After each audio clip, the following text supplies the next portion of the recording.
আসসালামু আলাইকুম রহমতুল্লাহি বারাকাতুহু। আপনারা সবাই দেখতে পাচ্ছেন কাঁঠাল গাছ। এই কাঁঠালে রয়েছে কি কি পুষ্টি গুণাগুণ।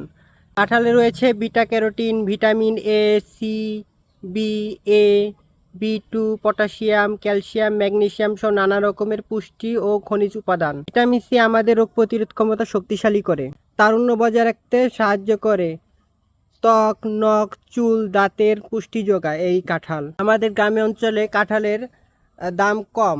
একটা কাঁঠাল বিক্রি করতে গেলে 5 টাকা, 10 টাকা এরকম। এই জন্য কাঁঠাল বেশিরভাগ অবহেলা অনাদরেই নষ্ট হয়।